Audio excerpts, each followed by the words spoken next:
I don't know how to make an intro, so let's just start immediately, I guess. Alright, so this horror game starts off just like how you expect. Literally every Roblox horror game to start off. With really deep lore.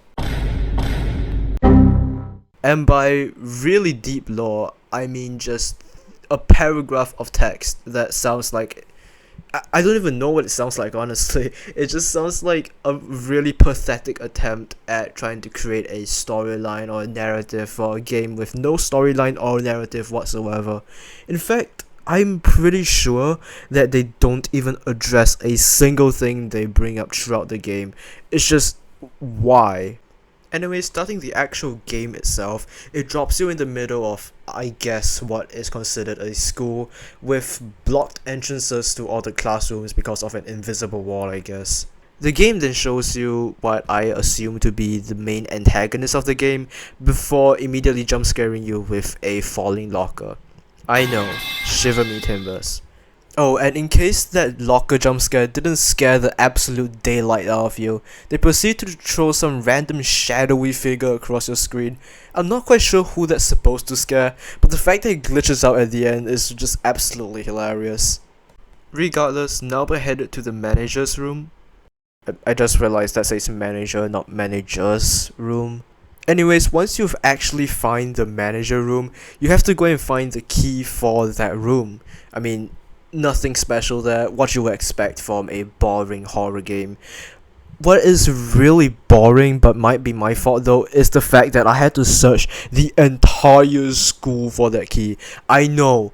Why? Because I'm such an idiot that the first time I found the key, I didn't know that was the key. Look at it. I'm putting it on the screen right now. Look at it. Does that look like a key to you? I don't think so, man. Look at it.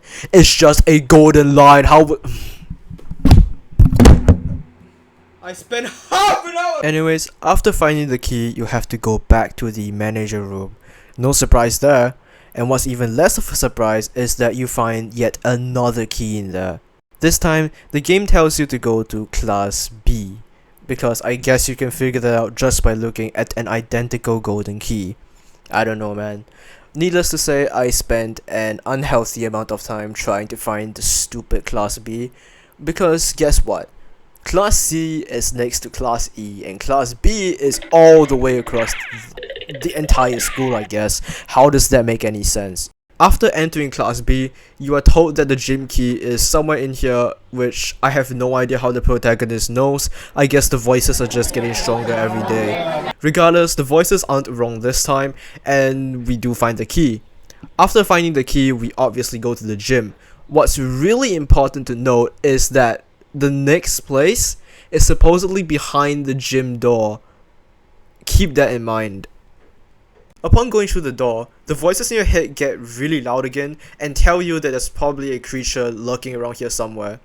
Immediately afterwards, we have to make the decision to either run away from the school or continue to explore the school. And because I have watched one too many horror movies and am not stupid at all, I decided to run away from the school. Alright, hold on. I'm gonna pause the video real quick for a second over here and just talk about why they have two endings, because it's a really scummy thing to do.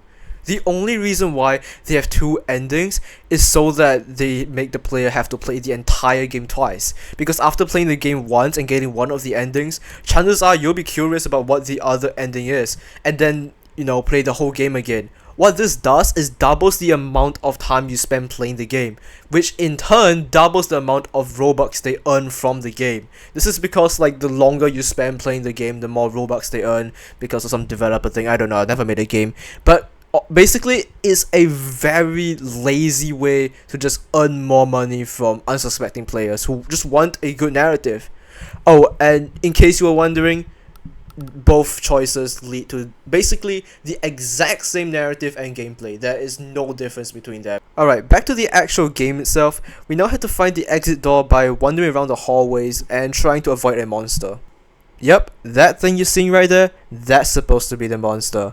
You can see how lazy it is, I don't need to point it out. Regardless of how scary the monster is, obviously we still need to hide. Therefore, they gave us really nice safe zones which the monster can't attack us in.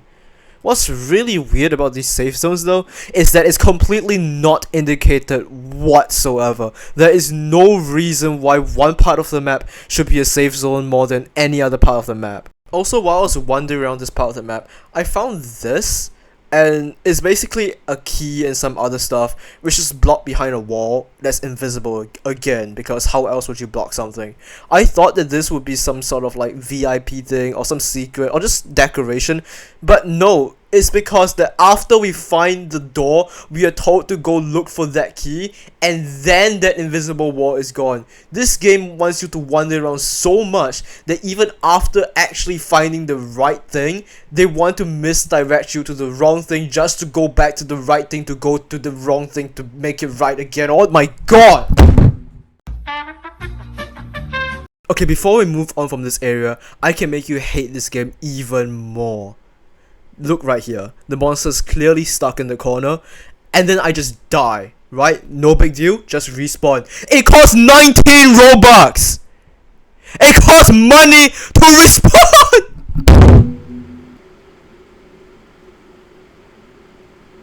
Okay, back to where I left off. I got the key, went to the door, another room, and now I need another key for another door, but this time it's a little bit creative because you actually have to open the lockers to find the key. Look closely, I did not find the key because they accidentally gave me the key that I need just by spawning in the room. So I just opened all the lockers for absolutely nothing because the game is so badly programmed that it just gave up and gave me the key. Great job. After opening the door, I'm greeted by the best jump scare in the game so far, genuinely. A black figure with glowing eyes running towards you for a split second. Actually, now that I think about it, it didn't even run. It just slid across the floor for half a second and they were like, okay, jump scare done. But you know what's not done? The game. In the final room, it was like presented as a puzzle, and I was thinking, this might be cool. We might have to look around the room, look for some clues or like some hidden code and like input it onto the white tiles, but no. You just turn the sticks until they turn green. That's the whole thing. It's literally stolen from other games as well. I remember seeing this in like at least 5 other Roblox games, probably because it's just copy and paste. Anyways, to show off their really good creative skills when making this puzzle, they then proceed to show us with an extremely long cutscene, which shows us the key in the wall and the door that you need to put the key in to escape. As if we couldn't figure that out. What is the point of this cutscene? Like, genuinely, what is the point of this cutscene? But regardless of the cutscene, thank God, because we are finally done! We are done with this game! Good ending, goodbye! Wait, why is the video only halfway? No! Oh my god, I actually didn't realize this somehow, but there's 2 chapters of this game, and I guess I have to make the rest of the video now!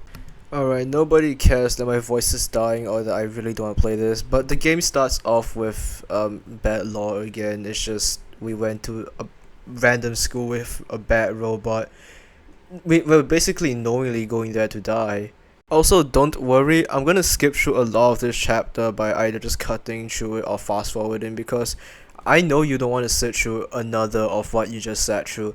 So I'll just sum up everything that happens really quickly. So the first thing that you do is just walk to the school. After walking to the school, we open the gate and then we have to find a key. Does it sound familiar yet? After we get inside using the key, we now have to find the basement door. After going to the basement door, you have to push the locker a couple of times, and then you realize, oh no, we need a hammer in the bathroom because the voices are speaking again. And then we can go to the bathroom, get the hammer, break the wooden planks, and oh, would you look at that, there's also a lock over there. So now we need a key in class E as well. After going to class E, getting the key, and then opening the door, we now enter into the basement. Why do we want to be in the basement? I don't know, but looks like we just realized that it was a horrible idea, and now we have to find a way out, even though we just came in. It doesn't make any sense. Also, during this part, there's now like a scary robot that chases you around, and there's still safe zones, but at least it's well indicated this time with this like green outline in the door. Oh, and in case you're wondering, the jump scare looks like this. After finding yet another door, you're instructed to go look for a code, which is basically just running around for like another 5 minutes until you find both the door and the code, and then you can escape. Afterwards, you have to find an axe to break some planks to escape, which is just another time waster, which is immediately followed up by another time waster where you walk really long to this parkour section, which I guess is okay, but it's just really easy, boring, and if you complete it ahead of time, you just have to wait like a full 40 seconds for the countdown to go down. It just doesn't let you go if you're too good. After you're done waiting the 40 seconds, you get greeted to yet another long leisurely walk along the park. Once you finish your leisure walk because you really needed it after the very stressful parkour, you get greeted with a boss fight. It's actually kind of cool, if not for the fact that he just laser blasted the shit out of me and I just died. And of course, again, the respawn cost Robux. It's still 19 Robux, so I was gonna buy it, but then I guess it wanted to save my wallet because it says that you can't do that now because you can't respawn at the boss fight for literally no good reason whatsoever. So that meant that I had to play through the entire game again just to get back to this stupid boss fight. I really hope there's a really good ending after all of this. Wink wink. I guess I should kind of explain how the robot works. Basically, it will just like attack you, and between attacks it will sleep, and that's when you can attack it. And the first time I died because when it shot a laser beam, I didn't know there were walls to hide behind, so I just died immediately. But this time I was smart. This time I actually found the walls and hid behind them, and then I just proceeded to do massive damage because I'm just that good. And then it attacked me, and then attacked it, yada yada yada, and then I win. And after all of that, you get treated to yet another cutscene, and this one's actually great. I'll just play it out right now.